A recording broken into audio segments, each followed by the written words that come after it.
So how y'all doing? I thought I'd do a little my Dustin ferro rod fire. I never really have done it too much. I was playing around with it a little bit yesterday.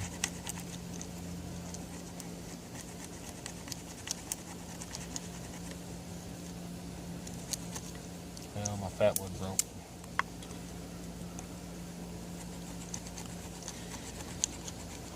I got home from work. My wife wanted some chicken for supper, so I gotta get her fire going so I can get the chicken cooking.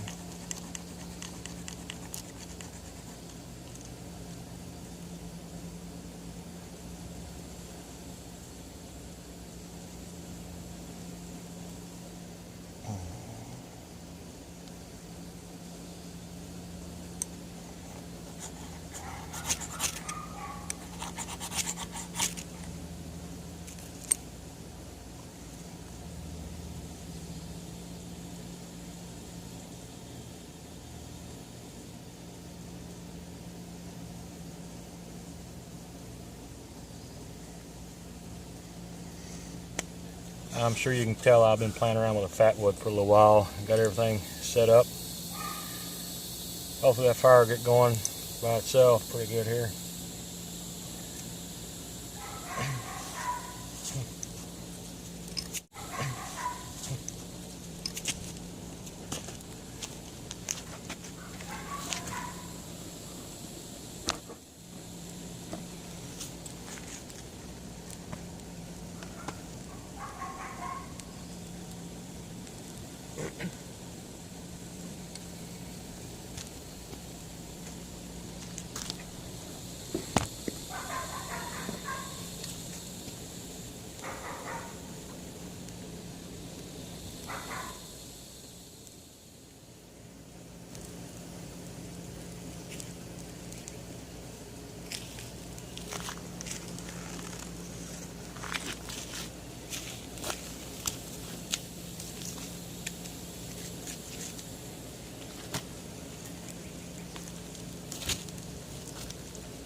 I'll let that burn down for a little while and get some good coals going. I'll come back out here and get the chicken on.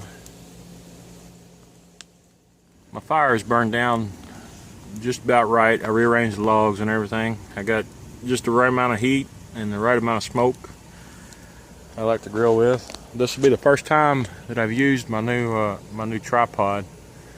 It's about 8 feet to that point where they're tied together there, and the reason why I left it so long is so I can spin that grill and get it spinning, and it should spin for a long time. One thing I already can tell that I'm not going to like about this is where I got my tarred twine tied off. I need to do something a little bit better right here. I'll do that on another day or something. But I don't know that it's going to work too good. Well, let me get the meat on it, and we'll get to cooking.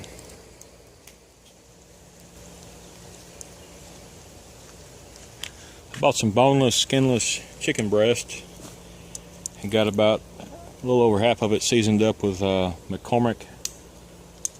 It's spicy Montreal steak seasoning. I put that steak seasoning on everything. I love it. And a few of them I just sliced the breast real thin and just put seasoned salt on them. My wife, she's pregnant, so she's picky. She don't want the spicy food right now. The reason why I sliced them real thin though is because she likes them to be crispy. I like my chicken to be done just right. That'll be one of hers right there.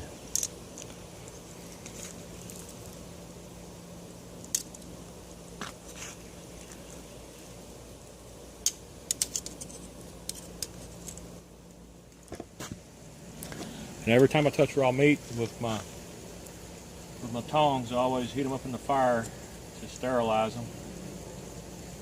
Kill off any germs might be on them.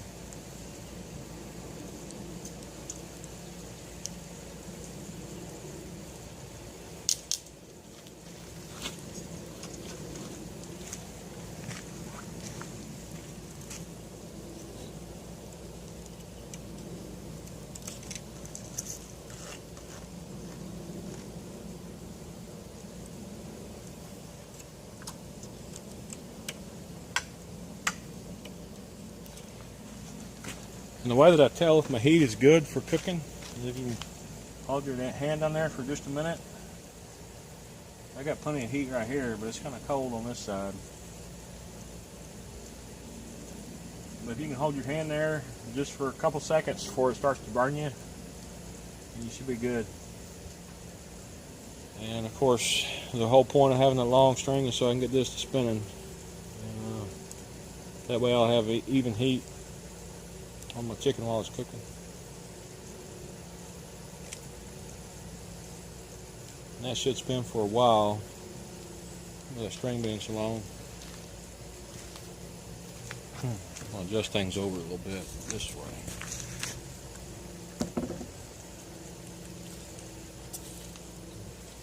I'm gonna let that sit for a while and I'll get back with you.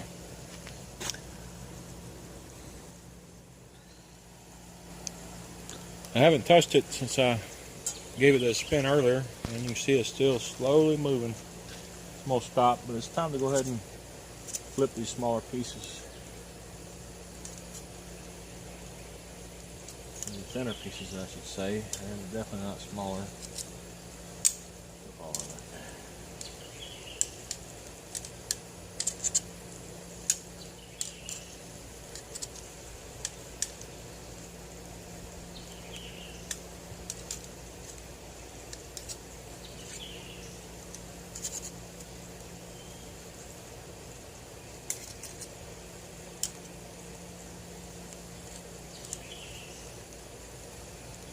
I'll give it another spin. Well, first let me heat up the tongs again.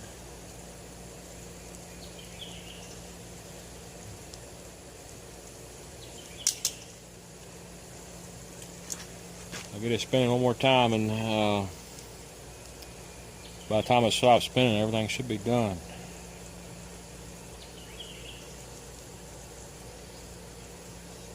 I learned a lesson a long time ago. You don't want to spin it too fast. You have meat flying off the grill. That ain't no good.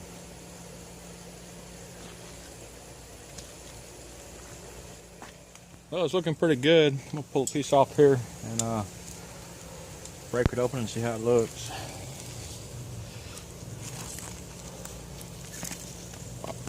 Wow, it's not cooperating too good. Oh yeah. That'll be delicious. I'm gonna get my chicken off here and leave the wife's for a little bit. It's not all gonna be mine and the kids.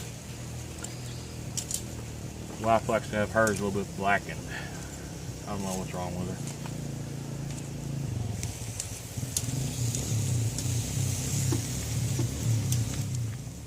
her. Well, that should do it.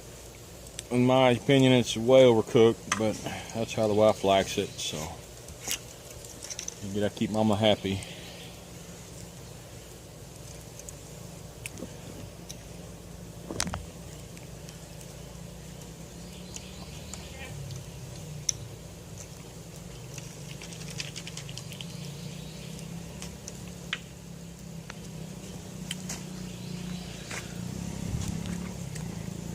And always when I'm done cooking, I always break my fire apart.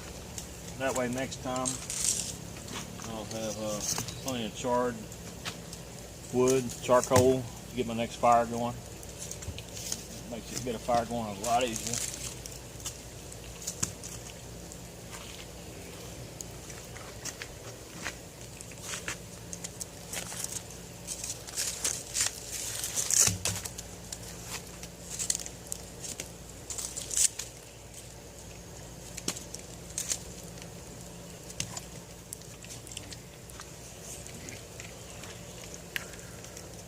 Well, thank y'all for watching, and I'll see you next time.